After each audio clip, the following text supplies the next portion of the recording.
What's going on, guys? It's Mighty Slayer back with another video, and today, guys, I have a different video, kind of. It's based off one of my older videos from like a couple months ago of the best ESHL builds. And lately, I guess, I don't know if it's from the holidays and stuff, but I've been getting a lot of comments on that video of people asking what traits they should use, what builds they should use for certain modes. And in this video, I kind of want to just clear it up, talk about a few things for you guys, give you more of like a helpful tips and stuff to get started in the game, and just to, you know, like understand the game better, because it's not very complicated, but there are some things that go into effect when you're making your build and all that type of stuff. So let's head down here real quick to one of my loadouts and I'll show you guys what I'm talking about. So right now, this is my main loadout that I go with. I go with a two-way forward with quick wrister 2, and I believe offensive minded 2, yeah, and then marathon man. So the first thing I want to talk about is people are asking if they should use level 2 or level 1 traits. If you look at your stats right now, you guys can see that my wrist shot is green, whereas my slap shot is red. Now, I have quick wrister 2 on, which means my wrist shot's going to be a high, like the mid 80s where it is, and the slap shot will stay right below an 80. But if I were to take this off, as you can see, it'll go back to what it was. Same thing if I were to put on quick wrister 1. You can see that my wrist shot accuracy and power is still mid 80s almost, but look at my slap shot rating now. It's now an 80 and an 81, which is technically better than that. So this is where I'm talking. People keep asking if level 2 is better than level 1, and if as soon as they get level 2 should I use it. I think it comes down to, like I said, it's a personal preference. If you want that extra little bit of a boost on your slap shot, if you're gonna take some slap shots, then it's probably better to go with quick wrister 1. But if your main style of play is wrist shots and getting in to just get a close shot, quick wrister 2 is obviously the best one to go with. So offensive minded is probably a little bit on the same scale of things, you know. Offensive minded 1 isn't going to give you as good of offensive awareness and puck control, but you're going to get stick checking and defensive awareness. Whereas, you know, offensive minded 2, you're losing a little bit of stick checking and defensive awareness. But like I said, if you have to figure out your play style to be able to actually get the build you want. Because I think the main problem is when people are making their builds based off, like, for instance, my video, a lot of people that were watching it were just flat out copying and pasting with the types of builds I was making. Whereas, like I said, you have to kind of look at it from a far, like, just looking at it yourself. What type of build do you want to make? Obviously, you know the flaws and everything of each build. I don't really have to go over that, because when you click, for instance, if I just go back here, if you click the builds, it tells you the strengths and their weaknesses. So you don't really have to figure, if you know what type of play style you are, and if you know what type of player you want, you know, a lot of times people want to play as a sniper. Well, if you were to go down to the sniper here, actually I'll go do it on a sniper build, or let's do it down here real quick. But if you go to a sniper, you have to keep in consideration here.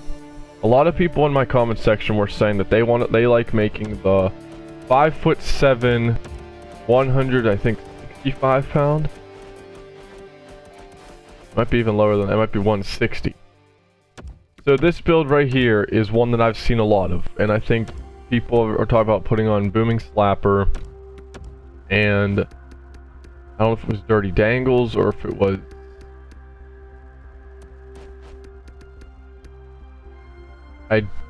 I'll just use a quick first up too. Okay, so looking at these stats, yes, you have a great slap shot, and yes, if you look over on the right side, you have amazing speed. Like, I mean, you're arguably the fastest build in the game with that speed. But like I said, it doesn't come down to that type of stuff, because the problem is And if anybody makes this build, yes, the people that use this build and are recommending it, they might know how to use this build, but if you don't know how to use this build, you're not going to succeed in this game. You can't use a build just because people say it's the best. You can't use it. You got to find a build that works for you. So, for instance, say you want, because if you look at your strength and balance and durability of this build right here, you're going to get injured a lot. You're going to get hit a lot. So, obviously, you want to compensate that and, you know, go for something a little bit more. So I think I went with, whenever I was playing as a sniper, I believe I went up to around, right around 174, because like I said, you want to look at some of your other attributes. If I go to 175, my speed goes down to an 86, whereas if I keep it at just 174, it's still an 87.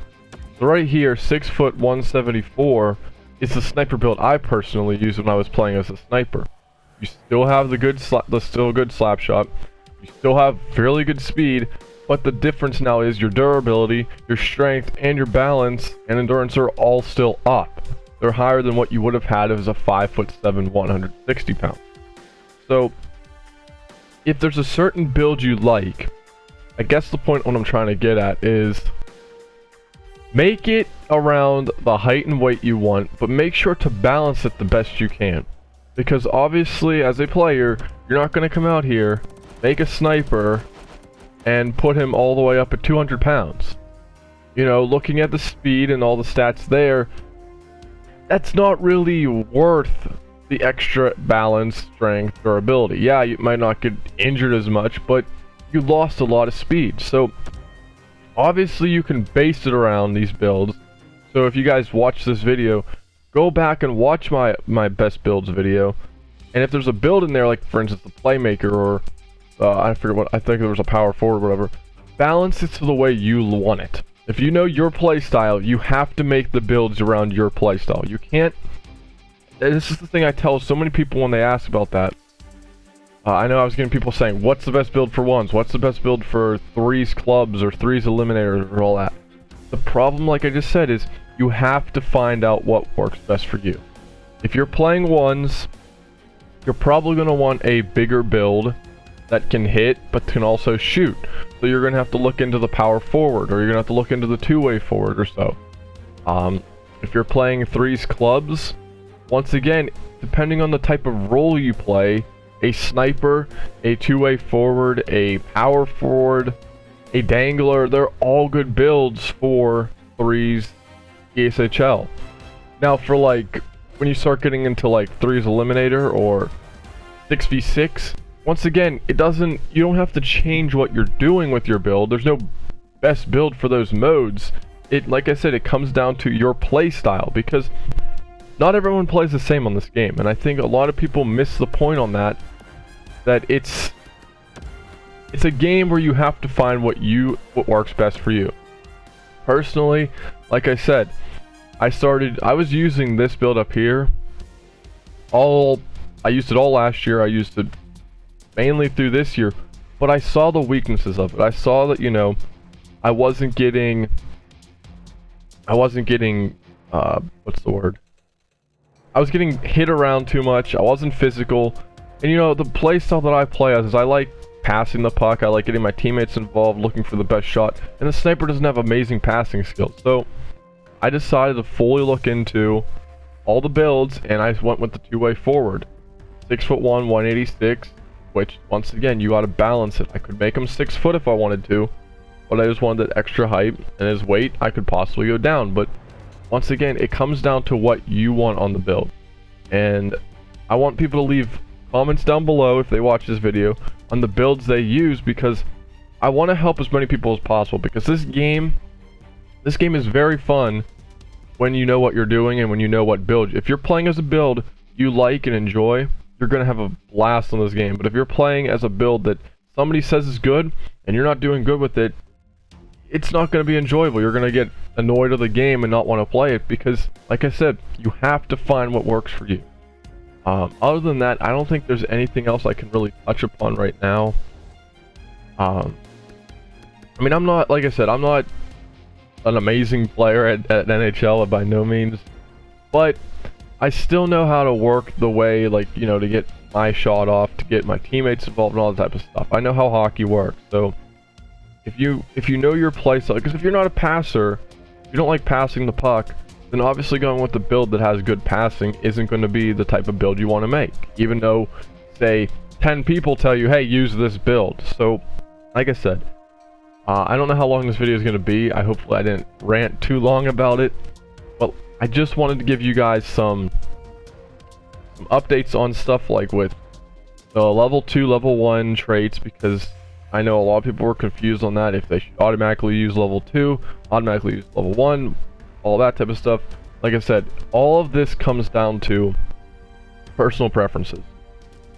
If you want to use a level 1 and have a slight boost on one thing and a slight decrease on another thing, go ahead, because it's not going to hurt anyone. You're still going to get the boost you need, and it's just going to it's going to make the game fun. Okay, I'll just leave it at that. Like I said, if there's anything else you guys want me to touch upon, I have some free time here and there that I can make these videos for you guys, and I'd be more than happy to help a bunch of people out. You know, if you guys want to play any NHL 20 online with me, you guys can ask for my gamer tag. You can leave your gamer tags down below and we can play some games, and then maybe it would help you guys find out what builds you want to use. So other than that, guys, I hope you guys enjoyed this video. Until next time, guys, I'll see you guys later.